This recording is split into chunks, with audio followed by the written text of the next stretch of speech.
Canal FM. Toto vivi awe no ahito egbe be do mi wene nyon be wona egbe to ami ahito kojovi atnaton yemi leja hona mi egbe ahito ton wezo yo darede awo mito ole de violi o fon kekem inso be do doniso weni novi be dunyagbon habe nkonoto leke novi afondo novi afonywede tutuba ma dogbe na toji no to pata toherea ne dogbe ne miano la sigame le dogbe ne miato la gbeleome le dogbe ne novinye fofonyo le zemijanji le dogbe ne tichao le dogbe na metoheta dogbe na sojao le dogbe na miatogo vio pata ne pata mi hobbi no hobbi aruwa kikin no akpe kaka novi fonywede nouvelle vision e fonywede le bedoji ku ma lo doa ma wa didi sanre o e ba vu on quelqu'un là de wa confiant et to ko vi o pata la po dijo ami enyo awe toton mi jibe mi ajesi we gbe to konkon me kenye awe toton ne be gbe o va le seyin ko kaka na yin ko wi wa chance gbe du proton ni ade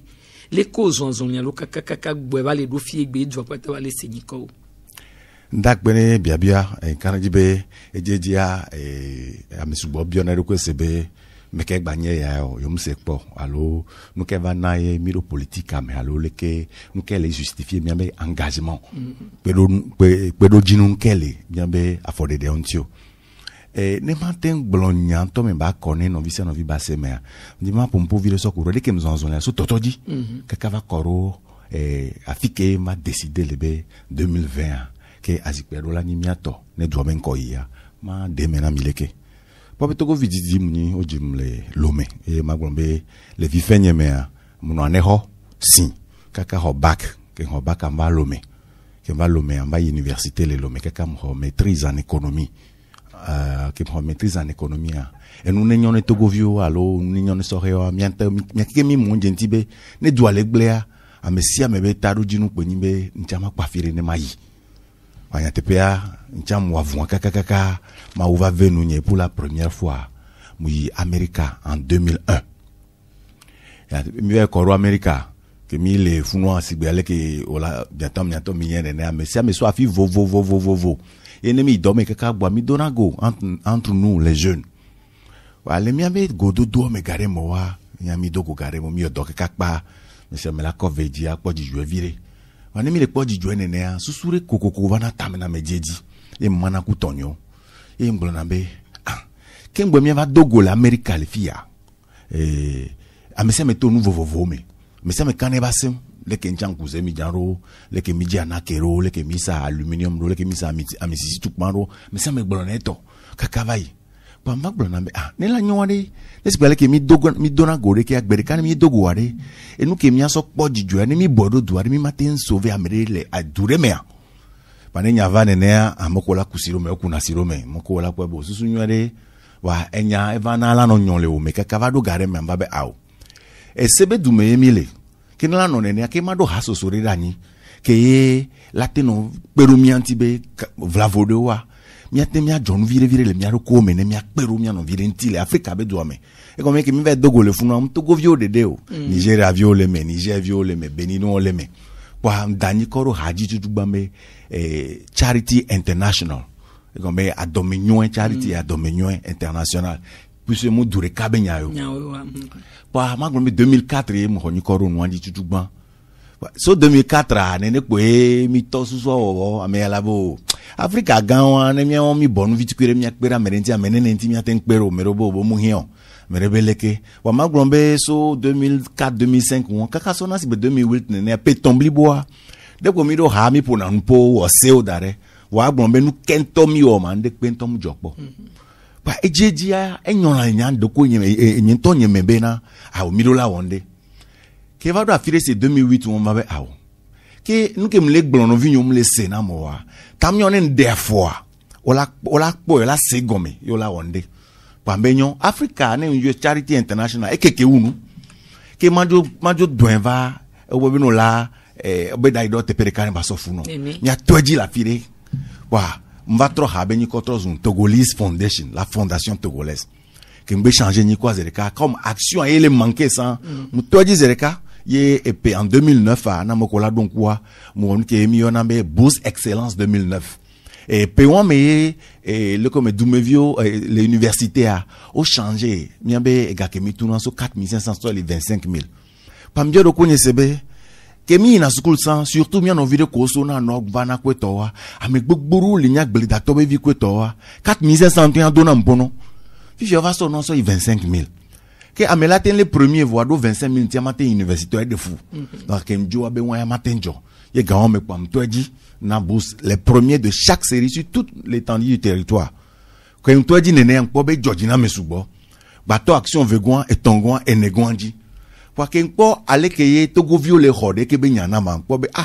ke ne no vinyo chon perontin le diaspora mea ke milatem vran bodo amesubo boy ya leke okekola seleke benyon de kan do jesi ke mi l'Amérique ni be ne o yo no vi obe mi abo ne mi agbon mi be dube nya lo ke mi do me duba pon ko yiro ma pa me de pe wa no yo obe mi arazan alo mi onde am si funu adona wa susure va ta mena bena okay ne le gbo va ji ga won me npo na do jesi be amesubo jina be artiste togolais o jina be chon ya imondi ko to bio na mejeji kwa e va ta mena okay won la no nene mano polo Togo Baptiste so ya America no yinenea amolato na moto are nyakela sinye ya magblono ne Dumevio pata wanyambe nade e Dumevie tunadu wanyatepe akuma oba lodoa à partir de 2010 on pam Togo Baptiste o pokpolo yina America no yo mesibe Ali Jeza yo mesie Papu Chalozo de la li am gbogbo de ova ya yem to doaji wanyatepe ane ova nene amesubo bia na ko sebe mekay promivo mekay obe Togolese Foundation kwa mesa me biana roke sebe no kento ni Togolese Foundation kwa ekpe na don tinye ben de na no subo gome so na tata jesi ofio no be kenyam te won lentia ya kwa enambe a me subo commencer laisser et nous kem le wa gome parce que va da fidea enya le nyibe ame ala gombe ne Togola konko yi ame la te no be éducation ame la bo ye po be santé ame ala po beleke donc am gba po do jesibe ame subo le po be susu ken le de agnon voir est-ce que fi kem le toji lere e yo la toji le e hia kwa mva o susu kaka mbenya kem si amoto kaka piso gaon me chan mva di sato diaspora me mu Sénégal mu Paris mu Niger mu Durome kwa msebe po be ame subo be susu le vovo voir susu nyo de poni ba madoro do ko nyejibe ma o activité reke ame se me ba po de ko leme ye mdoni kone be semaine de la diaspora et yenyi tutubami o le Togo semaine de la diaspora bi au première édition en 2013 ye amogbo donc une activité que mi agbon le français be multisectoriel na éducation benu yo so echanleme santé benu ya eleme prison civile benya echanleme et do benya echanleme donc mucha activité o vo na me se be bakpodoko le leke benu ame parce que de cam do jesi le noa me ni bena ne mi so gbeji surtout Amérique l'Europe mi gbova du me fie et mi va au 30 jours par exemple là en moyenne a mise en 1 500 000 à 2 millions gbejona. Donc, année, et nous qui me doit, elle est nommée à moins 200 personnes. La ting bova, elle est 200 multiplié par 2 millions et déjà d'autres Togo économie, mais. Ne gloire zingbo tore la sa zingbo le moto. Donc, et n'abé mi au première édition. Que mi au première édition zereka, ale que nous yidwa, mi au deuxième édition, charo nous zereka. Que vevgon le voir. Mi le poebe, mais c'est même matin non bo vacances ya vacances. Donc, mi be combien no PV. Kwa mi au troisième édition en 2016. Troisième édition à Mikpavo. Pourquoi nous les dajore alors nous les onzon liria nous le donu la gbele metia nous le ika ka trop bongbea akpora be nous kole wale joma. Ba miro évaluation mais kemli le po évaluation be nyaka kan kemle po do jesi ani bena o la vek be o la kperu no vi onti. Fa so no gba va ke gba le hian ndeki. Donc c'est que mi diaspora mais to mi le honron le kperu mi no vi onti. Voir mu le no tellement productif be ayaba didi nao donc aya jokpen aya keketa pour aller si bébé aya renouveler nene donc agbereka mba le kudo tonyo mi l'évaluation mais quoi et so ya matondo va bonye yen le bio se benade on est tonya wonam nous ke tout mais au pobe matin peru anti le gbe ke ne nwe ne ngba imoji kaka gbo va wo ma gba biom perun ke gbero parce que susu nya alo nyonyo nya nyi be na nu ke matin woni de amesu gbogbo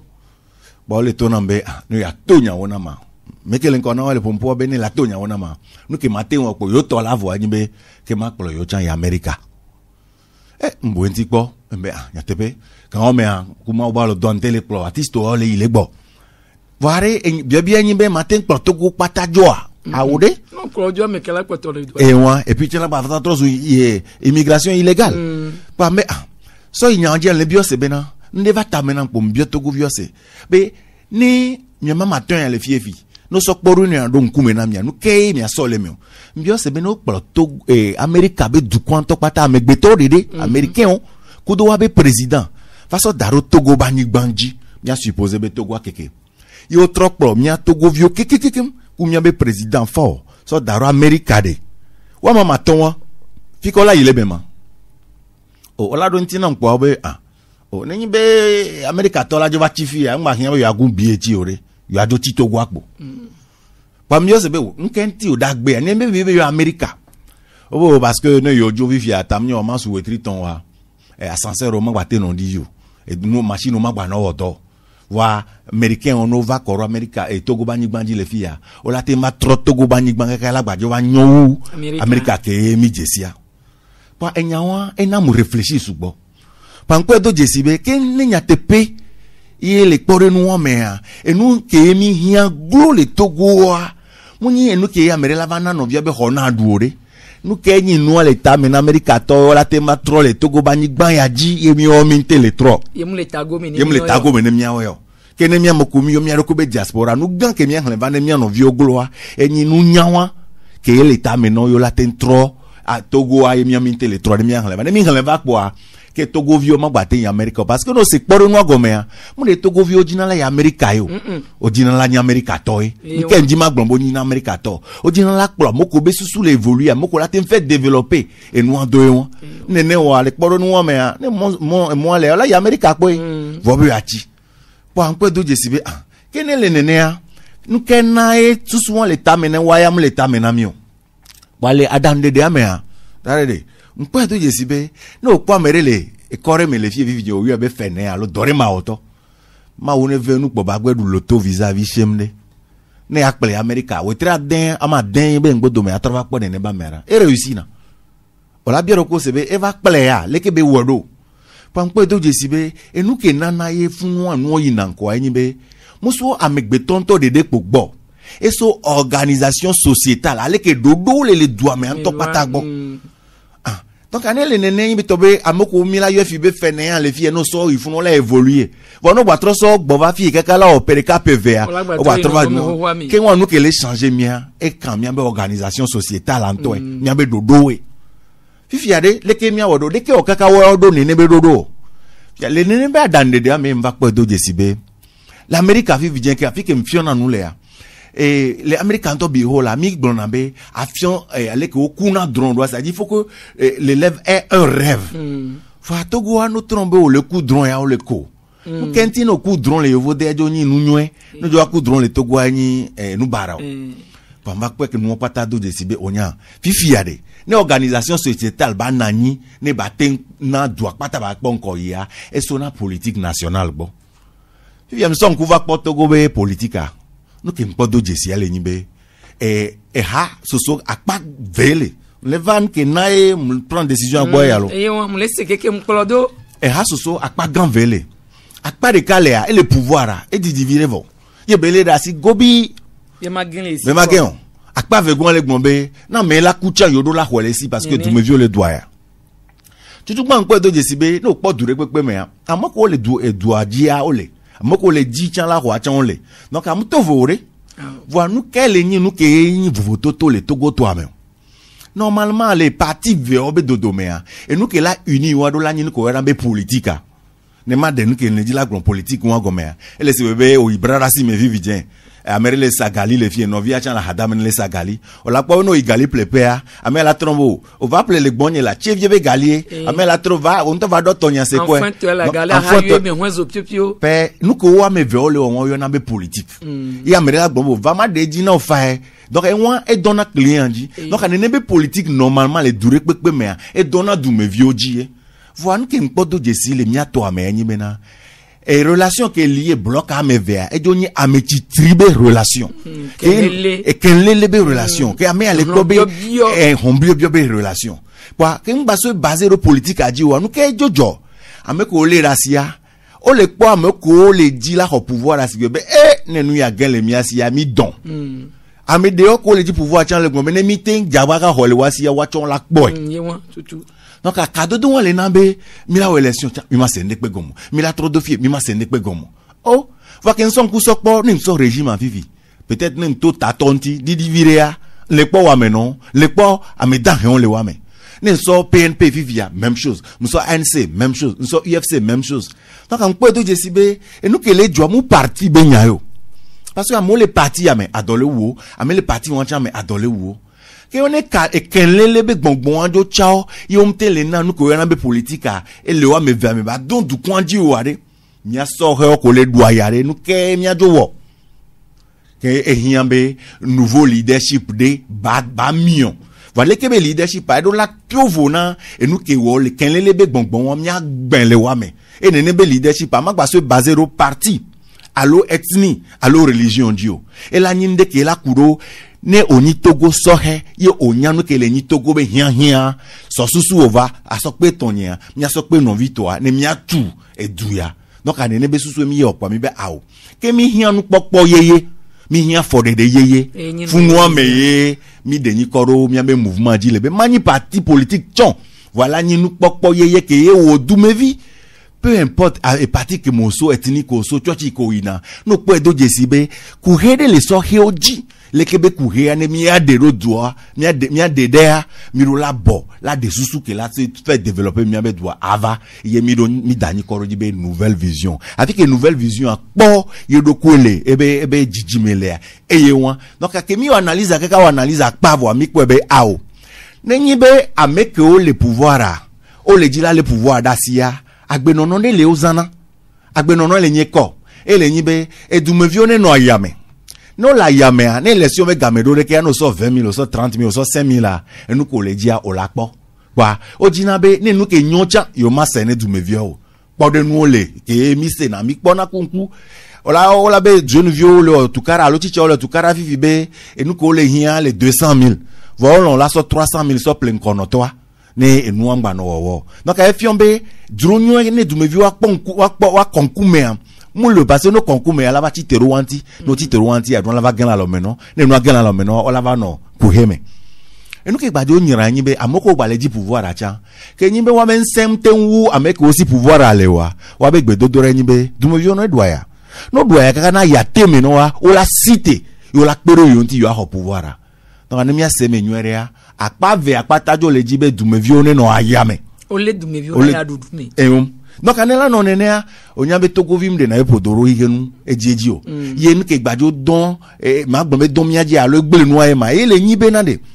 diaspora mu de na de kale de ke be duanti o le po me de pepe me negro mo menzizi la trozo anvisia ona metore avana yo milnande donc alice bébé et du me vio cha ya o le duiro vo afike be la temele yo la cité le cham levo donc ay trozo nu ke mia yo mia gbon le yo vo gbo me be cercle vicieux ne peut pas me les trois et mille élections sans élection en même chose pour mille po donc ami va quoi do jesibe ao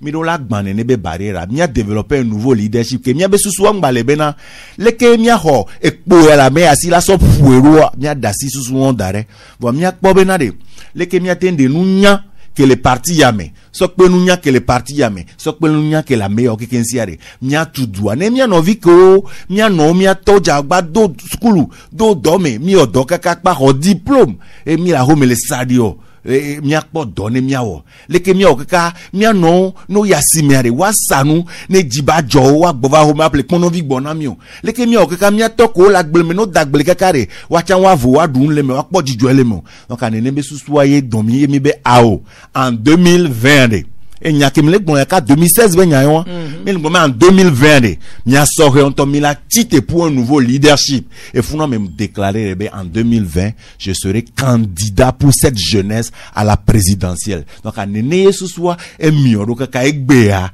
et mi le yom nya reko alo mi le da ni ko mi reko dibe mi le candidature en 2020 et ku ma ba le doigt à partir de 2020 mi la hodu ya ne mi adredo ne mi akponko yi le afisi a gosi a gomelo donc à ma et wa pe do nu de ata wito oben e jojina be o de New York keme nu ke plo kaka ku fiko to kaka ke gbe susu avava e yeso pia pe vikudo we adengwa mi a o de gbon hoho be pia pe vikudo ewiguan be duploto ba ko ayola po gomele mi alebe nu popo yeye ya ne ba te npodua to le be fu pepe mi wa mi le do ejesi be azonia eleyi nko enu wa kankan roji le no wa mi fifi ale mi ba for de o me kudo mi abe nu po susu nu ade gome popo le pia pe vikudo wiguan ba ko dada mi ade mi ele dia e soga ke mi o le da ko gbon fifi be no da ko enyele aye pe poto no nanyi dodo de mi o mi asi fifi ke mi la ten so panko akoya kakabe emene ko nenu si anu baje fioto aje gato ne mi abe yin konezia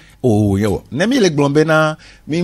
ni candidat po mi akpolodu ya ke wanya be ke mi do plan lo mi do projet lo mi do programme won nya te pe o dana ko akwa me jina be ya no do de voa bio ke mi atogo vi bobo to mi te bio na mi ado ko ware enyi be nu ke na ye no vi o jina ba ko amene ko nous qui a moudé mesan mais nané o kebe le di alternance et alternance ko le di won et trop un danger na me ke ja so na wa o la ten so ne adade de ke so ja la glombo ne wuye tu aba no yenti so wuya so tu na wa dai et nous qui mi le podo jesi enyi benande ne nyi be alternance ke mi le dia et le nyi arme ne amedewa so contre amedewa ne be nou la kpo e la se un to gbo la kpo me vava voine nyi be ne ba alternance ke mi le dia e ja na amesia me ke le impliquer le kebe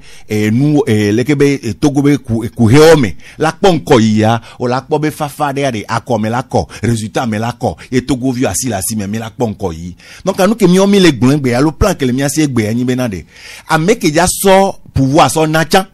ameke ja hoyachan kwa ameko mo na politique ochan wa o ja pe do jesi be trop ke gbana en 2020 e ja devina yo pata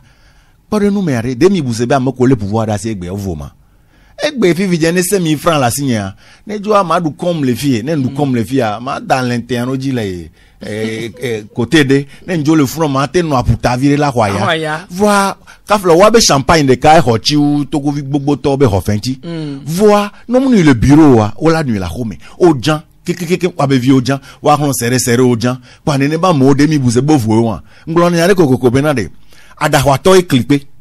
e pokpe kaka le to ne bena ne megbom la si o wa ya o la no po awe e ko yin be enu la jo no asi o gbo la jan e de na fu donc e gbeare amoko le pouvoir da si acha o jan o chon le di vovoe donc alternance ke mi le dia alo nou ke mi le biwa e do la nou ke la libérer a mesia me mro la ni outil alo arme de ke quand on est là so contre Kandé, alors région, relation contre région, ethnie, relation contre ethnie de AO. Donc, les nouvelles visions, mais nous pas nous de les Québec tenance ça. Et donc, la solution va ne ame vovo alors asoso ama den ke mi o mi dona jesi à chaque fois. Wa we le ni mekeo. Alternance à la solution libération va ne régime unir. Et donc, la libération va na les leaders de l'opposition qui sont à la recherche de l'alternance et de la démocratie. Et donc, la solution va na peuple en général. Et donc, la solution va na diaspora. Et donc, la solution va na multinationale, c'est-à-dire à Jogangangangan d'auto. Et la solution va na communauté internationale. Communauté nationale au Benyantia ne mo le fie kokoko gonebe et du popula pour pousser non enti. Ame on wade o tengo go we aleke onyabe wachan o le na du proto ho dana da zikpeji ku susu yabe yobe gake o so wale da jole duamea ne ngbagu na yiwe o. En ndeke we nyakudo be kadodo ya ja no do ka kengbo ya ba produit. O pobe na alternance are. Miro la se gomebe ce n'est pas la résiliation des contrats. Alternance de la ninde, c'est les alternance vambo, nous qu'on a continuité de l'état de la nani. Quoi, mi a pas fort de déjà, les défis on les quoi de jesibe, mi va parce que mi glombe que mi naïsa et mi akodo une re-signé contrat, un petit contrat en mon camion. Di mi la soe, a wo mo susu on mi sok bano. Mi quoi de jesibe de olate nani ke waya unto la kwa kala be oya ugan. be mia dredo mia tro silenti la te nani voix wacha wa po do jesibe mi nyan ko na be c'est que nous sommes dans une mondialisation et Amérique pe la va te da jofa voilà nous que hiana mia de mi ngba signer contrat ku mia be podo mia signer ku mia be ji ne mia be dukon akpon koyi parce que a jogan do to ade ne mia no de menwere wacha ndo over na be yo ava ofunya ku mia be duolo vo wo kele duta alo ke wo kele société remonu o so podo do nko et a ja profiter parce que wo le dit on to pour intérêt personnel elle a satisfait oya ne ya te maximiser yebe profit for no so esi ava be no wele ke ochon la poto du ala poto wa chan jodo to oni o le da jo le du wo me mo Africa ko le da jo donc a mia be afford de ya e do no rassurer wa chan donc a zon li ko mi les zon do da multinational ochon gbo no wa pe do jesi be alternance ke mia jeunesse a mi le di egbere alternance on do la ni danger ne wa chon voilà kpero mesia menti be ensemble mia tro construit du ya ne mia na do pokpo be mon pokpo ba su mia sohe aussi nous on est dina molo to minya ba medo la voix di so gade me kimbo we mi ba tonu do avouan me nene ba me ochomu le yingbe do me ke gamia sufifia gbogbo to chan o na yin ko be yo apo gomi la ko mi ka ke o le bi ono no medio ko la so do anyin na ko mi batin ko le yin be wa tro asile seninti ko constitutionnel a wa po egbo fichier électoral funu anto enyano ne wa po egbo le o ya po apajade nu kai o po bola jirado na ko mi batin ko enyang po chuchu gbon mena de mi ba for de o so kuro nu ko mi le diantia mi lo la po egbo nwere ne kafla un po jimi gwe o dona loe o gboro na be blewu ye kona nu le fiosi mo go me bo fio anu nyan po be ono de va no mu nya fo de ro ra fio agbo ma tin honu ke peut-être ni to wale sin to chon e nu ke nyang po do jesi le mia fofo gbo o avun lo ne ngbon bebe leader de l'opposition lo mu avun de gbo ke ndalapa ndaje voix o avun gbogbo de wori poto nde ko mi asoso pe ninu aba debliboa egbe ne mi jamite ndo opportunité va le pompo le radio dire que le vovo me a kamio me gbogbo de o le wa me wa ba vun o e na ele kebe nya e va su ele kebe nu popo mon popo e su mi jamiasi voa ni ke pe le anyin be na de ni mi le gblen be na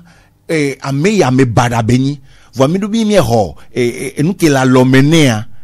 voilà quoi nous on les si on nyambe o le po e ba me badare de la so nous so nauma afode de op we wan ke mi le blanc parce que de kan le blanc yemena ke mi dogo kafla le monseigneur podrobe e no do me ko to se mi su bobe nyam se suzu ko me se me le de va nya gagner le nyibena nyabe problème le fichier électoral gbo nyabe problème le élection gbo élection me tenko de pepe o tem placer vidéo caméra na élection me la tenko voir résultat la tempuri parce que ne opposition bio que élection me quoi opposition ya yo résultat no yo résultat en tant que dictateur en tant que duplo là et nous tombo yo rien tutugban no mu anti-constitutionnel o ani 1 et vegon le nibe armée le diwa et tongon le dibe multinational le diwa et negon le nibe allo ne magron toma de tout le monde da magron et le nibe na communauté internationale le diwa ne nous tongon le dio quoi bon o yevo so jola na mo me mi le sen ko le jole duo me le jole jagbele ko to la fois mo la on ko la wa kaka ne tan re quoi e vo nyan wa pa donc ane no le ne ade ke mi ma bio nu nya ke la ten peru mi anti mi ho le ke benoa donc anyang po be fichier électoral là oui ce sont et nous pas les non manifestations de wabe vonvon allo nous que les noms tel dasi nous wa funu nyale wa mu nya enyanto mule enu angbo le sibebe enu ten voix enu ke ten be yidi la bona ware mo ele nyinyo nous quel l'emmenant les na enu le ten donc à les nouvelles visions me nous pokpo noire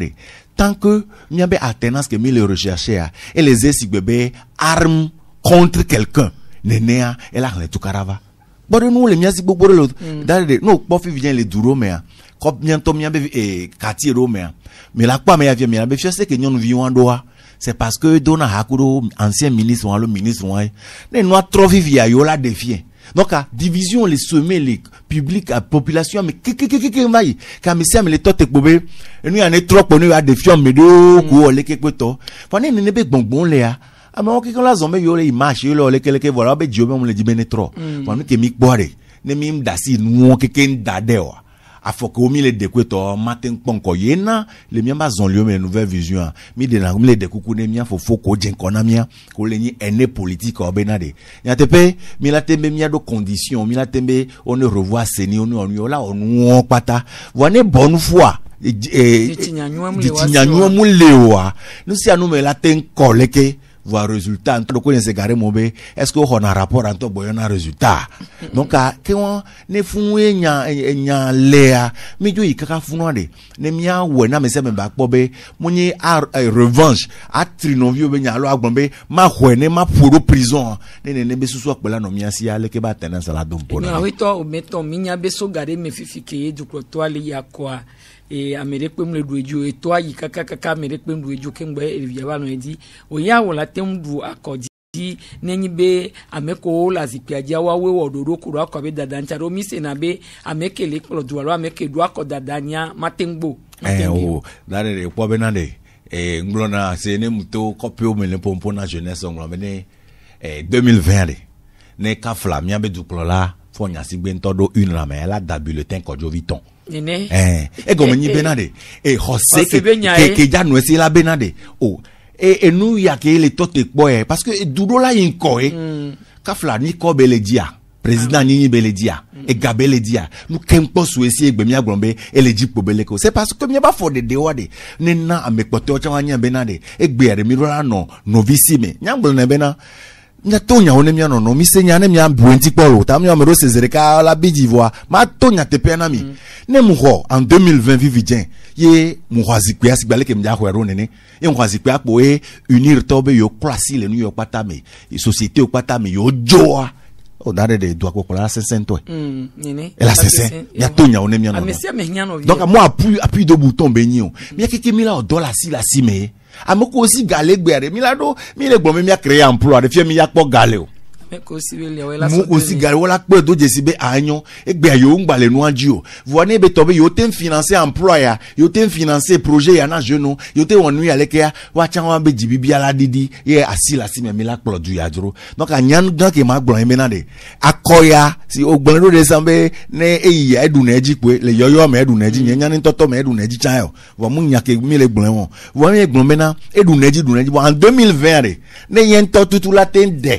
parce que les quoi be solution ya e gba don togo be du kwandi so wunde pepe ya donc a efiance de kabe 2020 mi la hodwa so nkupo na po so he o me fifi na po nkele joara avun e tu karabe nya gbogbo to me sugbon le dasi de le sego me benade e nu ke le nyimia be ennemi numéro 1 re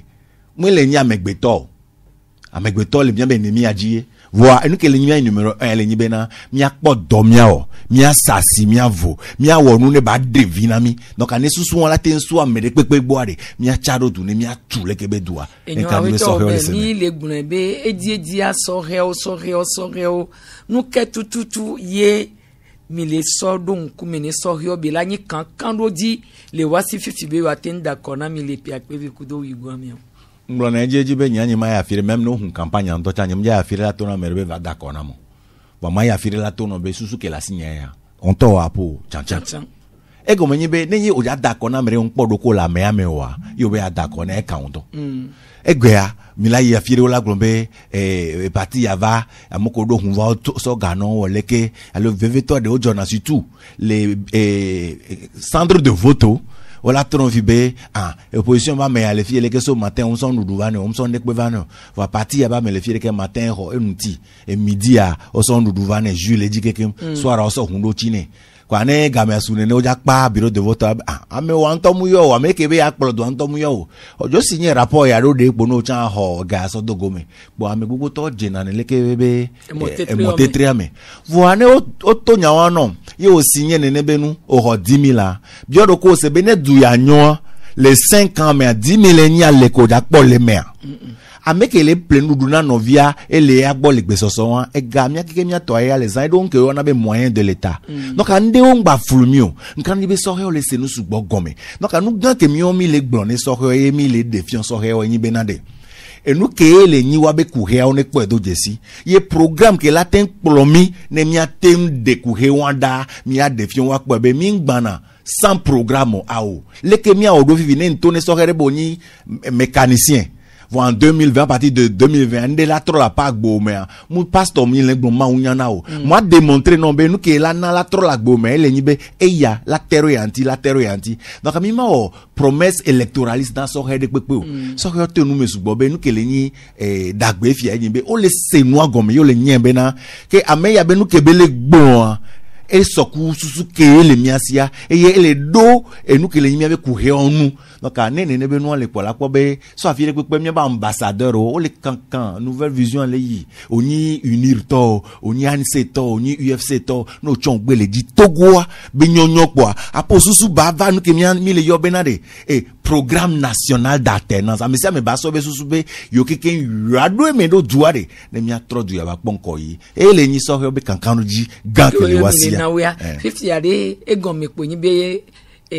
nouvelle vision so heavy on ti po be le jaba du protoro 50 anya tore nya nore nya mamore ameko odo ho je gbongbon la ho mi ade wo omli mi abe dodo amia o nya wa nyonto chitugmande ma de nde gome opo be ne oglombe so here ne ba nyone so here le Africa surtout le Togo et via domeninu benyina ne be parent ni non yasi alo sana la sigan me kaka obe yayi exigis bedo kaka o exigis akpa galelele ka o va maîtrise avant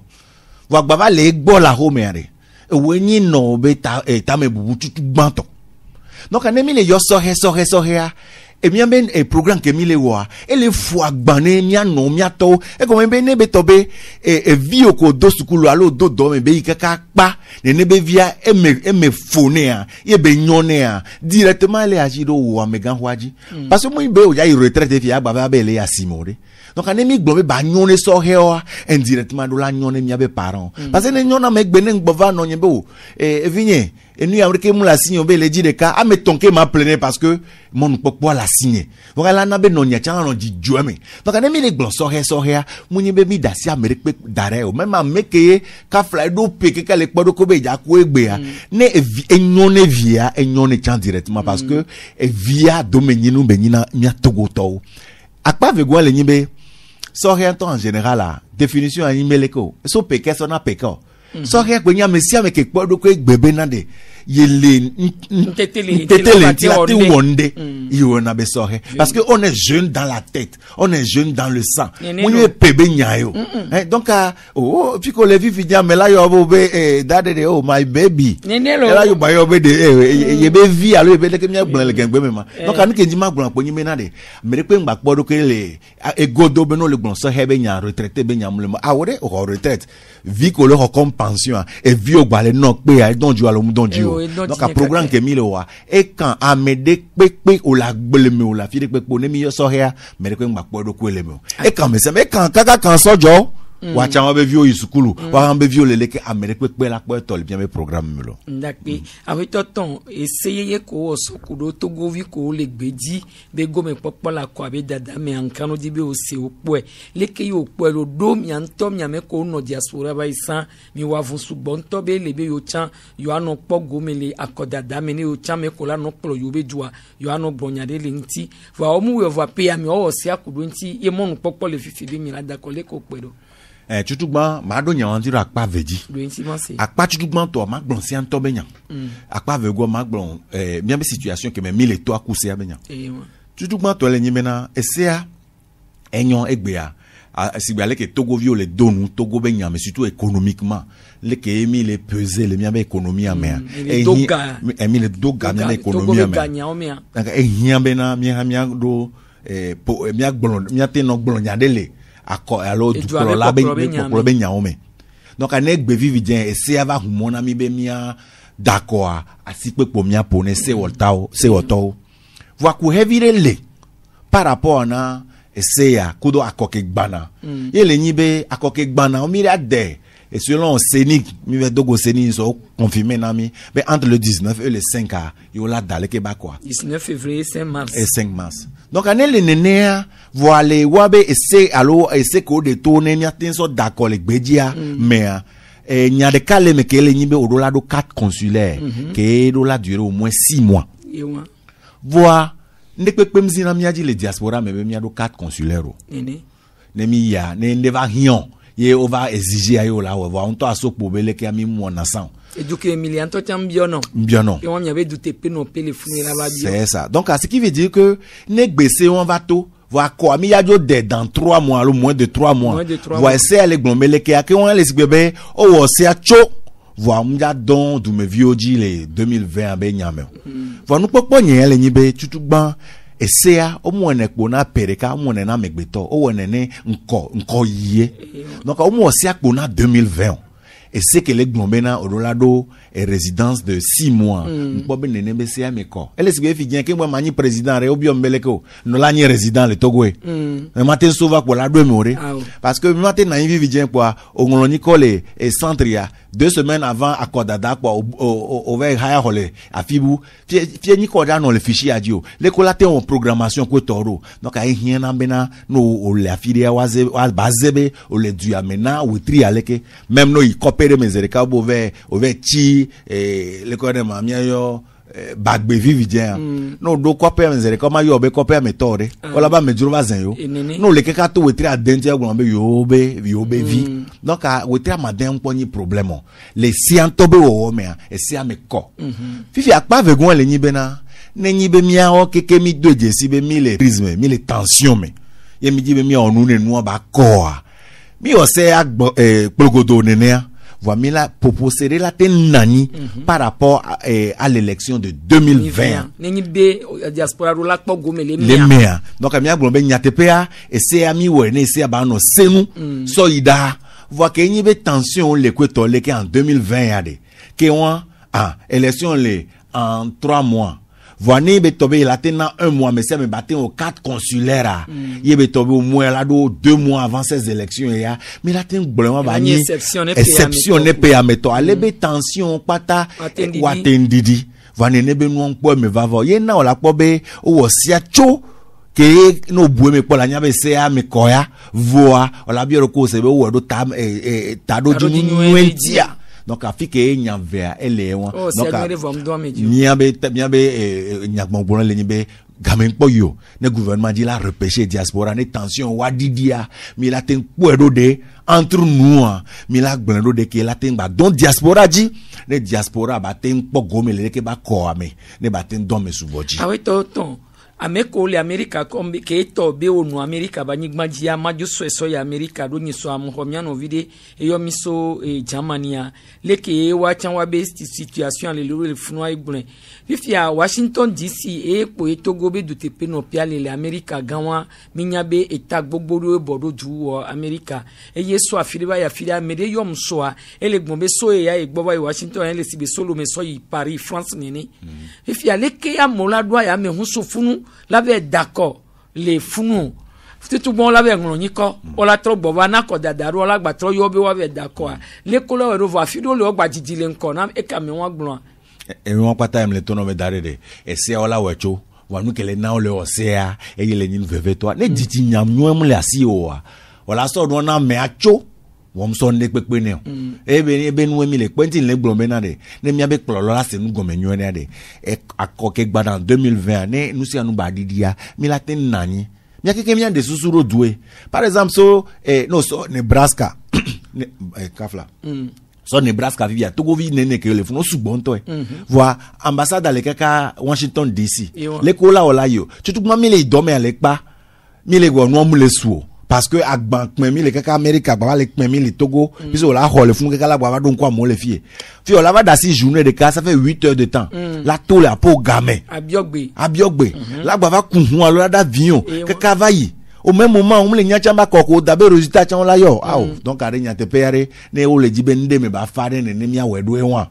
donc amia be kwefan ile nyibena kamen poyo efi amia ko na nyi ko be yo akpo go me du proba ko amiare de mite ngogo ameko dole kebe dodo ya nyi apo no poku do ademi abe jima de dititio mi abe préoccupation na obe le noa le do ya majonyo be de diaspora wa ajo tati wa bakko ne fifi to ale obio nyore nto parce que mi mano azoke bola no bla enyate pe ale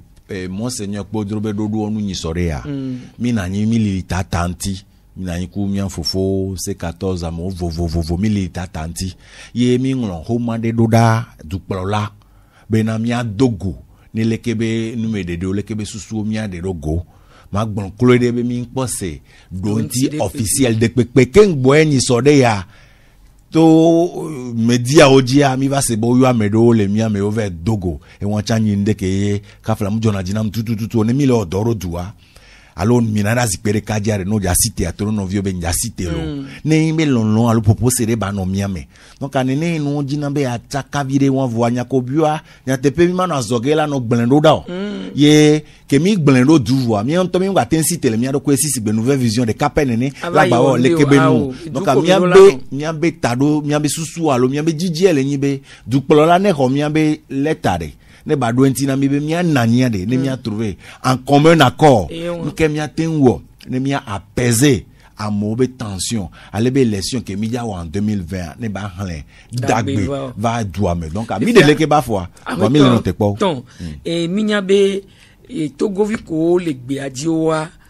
le bien duro anu amesi le dukemi ya de Togo le gbe bien ke kiamia Togo be jidudwa enya Togo vi le menene kele America enya menene kele Europe mia menene kele ne duama den ko le so be ola dakwa le wa mia enya we voa e matonya te pe anya nkano jio parce que Banque mondiale be donner de onana basé sur mobilité des Togolais si beno po avion et on be estimation ye mi dona mi mo recensement bendeo ndemo exiger na ndena mio ye du ko me mi ya du omdo droit kwa la somme be information ra mi be du po lekeo wana agbon fi be onya hen me anto tout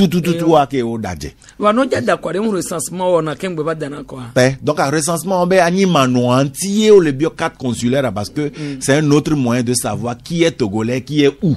et le bio carte consulaire à do. Donc à fifi que c'est à l'éto viviare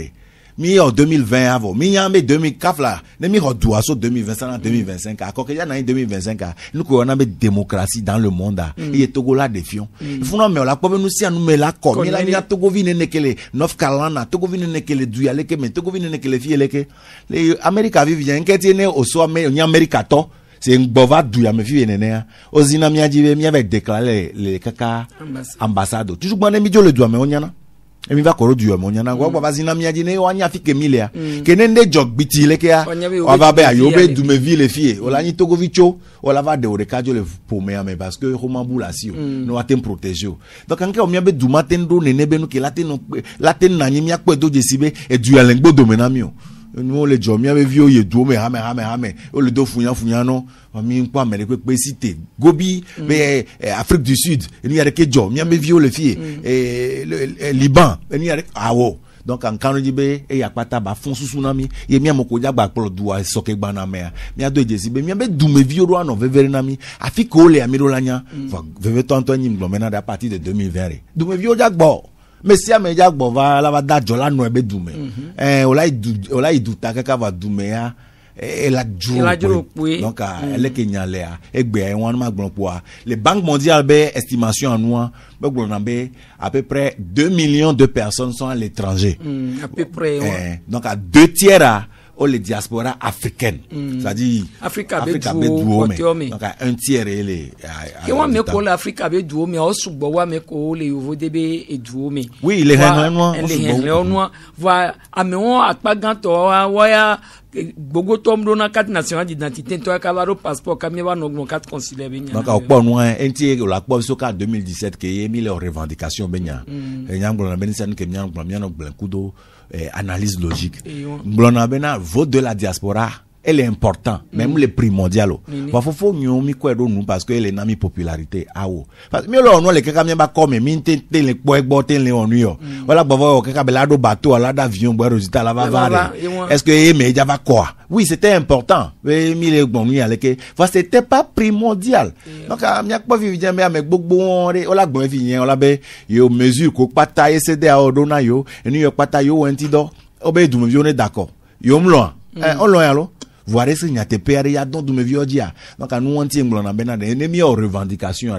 mi bo revendication basée sur le populisme ba to be miawo ba mi wo afode de ke la nambe mia ten pon dodo na Togo vio ba yakole dua ele vevere be mia de afo mia moko le ni nkono to le yo mia ko be leader ware mi ngba ni leader pour construire notre nom, il faut être leader pour construire notre pays. Donc elle vevere awe tonton ejo jinambo va to mia gbo yo gba kono subo mi na mi egbia sokudo akwanto be jadrado wole mia be do amentia ame gbogbodo le biobe watron to govio be niko pataka ke jiru do ale gbombe o la to niko me pe wo magba to recensement révision pour la ole ko yo poso ntu yo kela sioni du mi vi ko lisi aponyiko e wan chande ne mia gblo nya no logique me parce que egbea mia wo mu le kplo du opanya ke dromia mia gblo parce que ne mi va le funu aso a ola gba va gblo de ke be no pepe so mianti donc on avait recensement mi o recensement va yin so npo su 12 mois yo npo pereka boa les après na mi va aux révision ça veut dire qu'autre mettre à jour les kebe recensement après moi quelques mois quoi mia be wa bo recensement mon petit ke be ni gbana o ve plein la simiode e gabe nu be ni e du anto du fin correct voya va ni kinyan pona do desi be na lanko mdu nore o mene kwa duo ne be to be fichier électoral wa do problème na mi so ka ke me wo recensement va yemi d'accord en décembre dernier na législative que nous même ko ade nous kenti mi accepter révision que mi en toke ke mi so du maire o so du conseiller o le du ya me ye gbe vivi yami gba si tebe nous on mi na gba tre nous mi le chaka mi no we donc ani be fichier électoral wan le so ga me yo va réviser ye mi ke mi lon so ya ko amokola amokola municipal o municipal o nukola o mokola du maire o du maire mokola du ndé o du ndé voyez gbe mi ga trop le gbo fichier won mu le c'est comme si on fait quelque chose et c'est contraire donc a de fou donc nous ke nyang poire les 12 mois mais et la c'est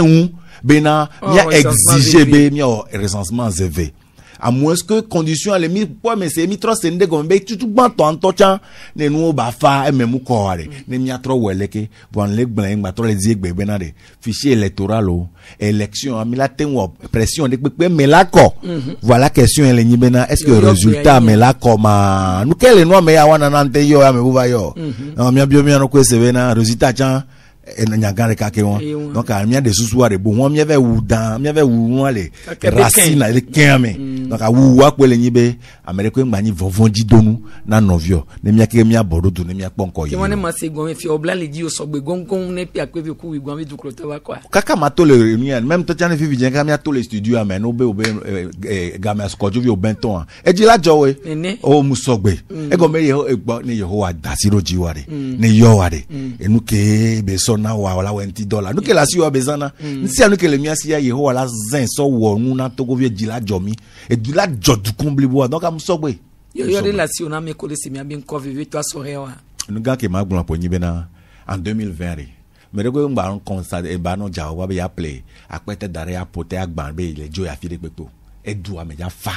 et nous ya jeji et novici le ja va et nous gomme se ja nani ye tsoheo asila si mere mi la tule kebe dua ke ma bani tu karabenyo mi novi ko kekem et dom le wasio et do les emi janji des années et do le ji chom le po on est do jimba de le ponao venade nouveau leadership nouveau leadership ke bana ya de ke va le do ya de on va parce que le dibe akpoti ya dunu ya dopo ebe nous ba jejina dumevioa yenye ba planga donc voilà amema mi mateno azogela we mi hia wakpata mi hia dumevio na me se me baso asido me ne mi aten tout le kebe dua e veve to mi amoko traditionnaliste o mi be pastor me se amene dogbera ro kebe duata ye no le dogbera jam hia ba gbabio ma obe nde kuku we oro no ikoloji agbe dakpe ni ma obe wevo parce que game asu ye ngbale asu amegbe to gbo wa mi dakpe ni dumevio be amere valable mi be mi otukara mi olekeleke mi das mi to mi abunu sugbopo bene mi da foke mi ade avant de kake ma kando jina wa imbe na de kojo wi o benton e dani so heavy o kekembe jijwe popo ya si la simia mi atule kebe do e dani Togo we du protol pi akpe vi kudo e wi gwan be du protol kwa be dada yo me lo to veve ahino ahito mi do akpe na mi be mi no kudo mi ye mi si ahito kojo wi o benton e kelenyi novi e be nkono to le Togo e dwero ko to ami et la voix mini puis après kudo wi gwan bi to kroto ba kwa bi dada ale susu ajoso nuko be tenwo kakaba na fifia ogbona bi ahodotoa mufio na ebalo no nto gbe pozire kakpola nya me ya ahodoto be nya wala nya me ya yomboto ebe nyi mi omi nya le nya be devio me mi kpona ko mi be nkuvi na mere latin jra no dedo alwe latin tudujua mi la kpo e ngamba fun ki la gbo so de vi me kwa fie be javun agomeso kakaba ye do fifia ne mi somo nu popo wan ne a nkano dibela onu gangan ngorogodo na mi kwa mi le kame wan mia no do no se mia no no le mopopo me be so hewa watemu ageze amesugbo vivi na no me be mawo ya ki wan amesi ami ntoni kan edoko me po ba yedoko me po Teresa de masonya hunle de no mwanu kiki so sakudo jero da kucha ono modando pia bye bye mi wena yo egba unyamala mi gba wena yo e fa unyamala mi weni